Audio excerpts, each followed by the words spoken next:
Bom dia, está aqui mais uma vez com a playlist Reflexões Espíritas. Agora a gente vai ver um pouquinho sobre as categorias de mundos habitados segundo a doutrina espírita. De acordo com a orientação dos espíritos, a gente tem basicamente 5 categorias de mundos, né?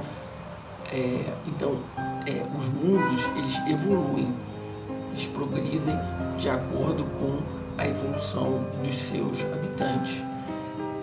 Essas 5 categorias demoram assim, bastante tempo, né, para passar de uma para outra, e a passagem não é uma coisa assim tão delimitada, né, porque você tem fases até intermediárias entre a passagem de um para o outro. Mas a gente vai dar uma olhada aqui nas características de cada uma dessas categorias.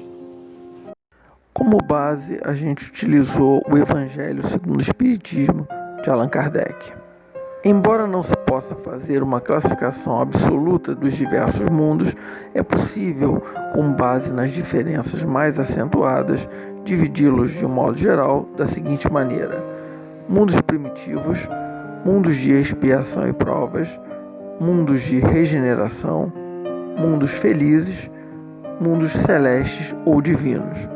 A fonte é o Evangelho segundo o Espiritismo, capítulo 3, item 4.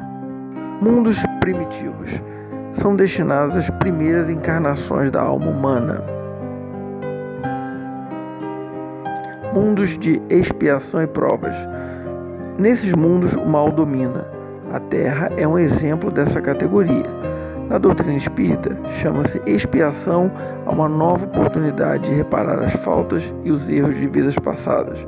Através da expiação, passamos geralmente por situações, dores, sofrimentos, etc., semelhantes àqueles que fizemos os outros sofrerem. É a lei de causa e efeito. Por outro lado, a prova é geralmente uma situação que aprimora em nós uma qualidade, servindo também de aprendizado, mas não tem o caráter de uma dívida, como acontece com a expiação.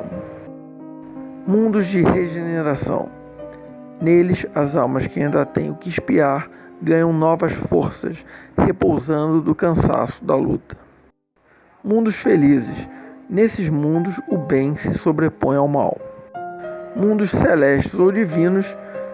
Esses mundos servem de morada para os espíritos puros. Neles, o bem reina inteiramente.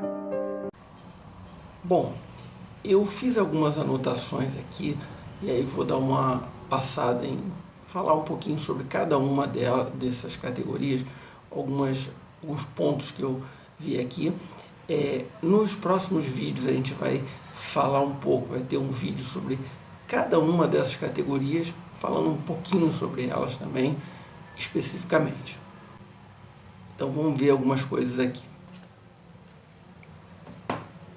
Nos mundos primitivos, eles, como a gente viu, são palco, né, para as primeiras encarnações humanas e também para a encarnação de vários animais.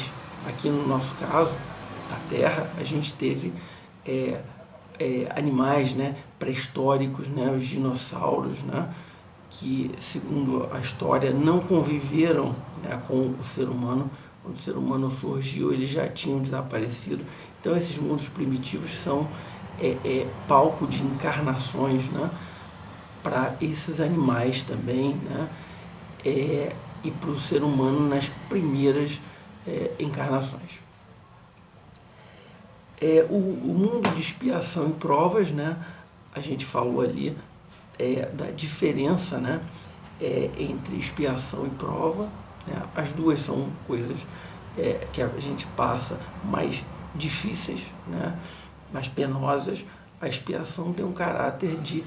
A gente entende às vezes como uma punição, né, mas no Espiritismo a gente vê muito como educação. Porque a punição, por si só, ela tem a ver muitas vezes com um castigo, tipo fazer a pessoa sofrer, muitas vezes, né? o que ela fez outra sofrer. Ou fazer sofrer por um delito. Na expiação, a gente tem isso, né? Só que para a visão espírita, né, a gente entende, né, que os espíritos superiores, eles não querem o nosso sofrimento.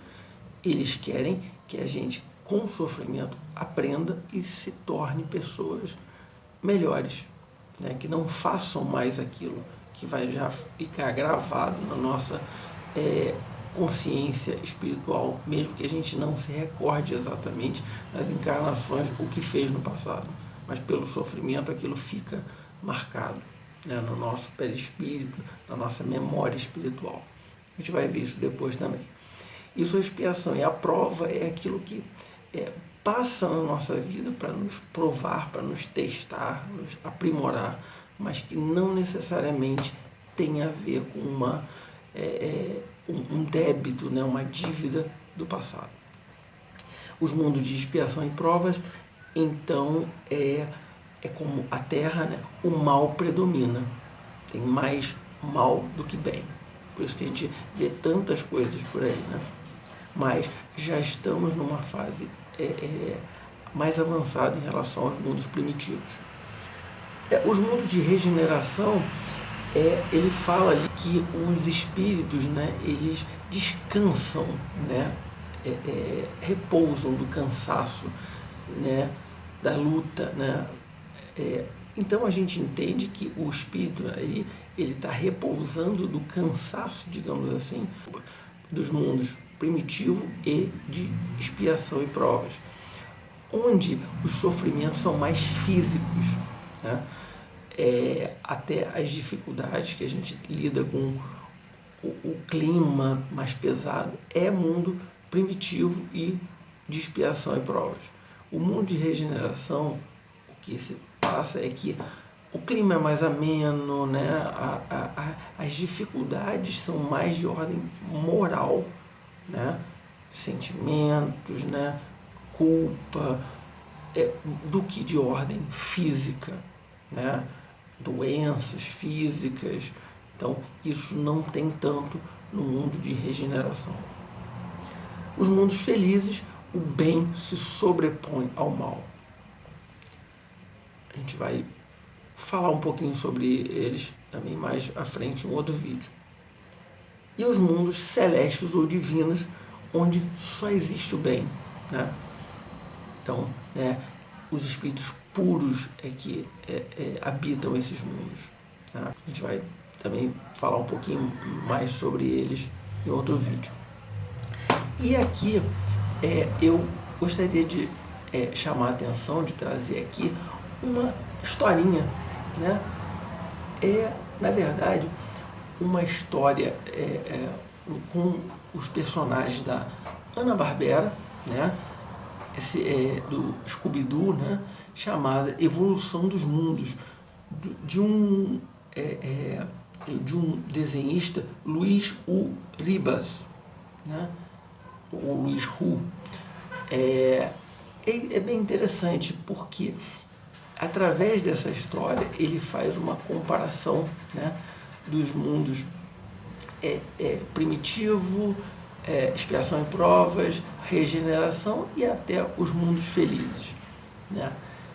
Os celestes eles não falam não. Porque ele faz uma história, uma visita aí do Scooby-Doo, né? Turma do Scooby-Doo, que estaria no mundo de expiação e provas, o nosso, para os Flintstones, que estariam no mundo primitivo, né? E depois a turma do Scooby-Doo vai pro mundo lá de regeneração, onde estão os Jetsons. Quem conhece os personagens aí sabe que é uma coisa bem interessante, né? Uma comparação, né? E aí também vai ter um personagemzinho lá no mundo primitivo, que é um extraterrestre, acho que é o Gazu, se eu não me engano, vou colocar aqui, que ele seria dos mundos felizes, né? E estaria ali ajudando no desenvolvimento dos Flintstones, né? Em algumas situações mais difíceis para eles, para orientá-los, né? E ajudá-los. Então, isso é bem dos mundos mais avançados, né? Virem, digamos, os habitantes em auxílio aos mundos mais atrasados para ajudar no desenvolvimento. Bom, então a gente vai ficando por aqui. No próximo vídeo a gente continua já pegando um pouquinho sobre os mundos primitivos. Um abraço a todos e até a próxima.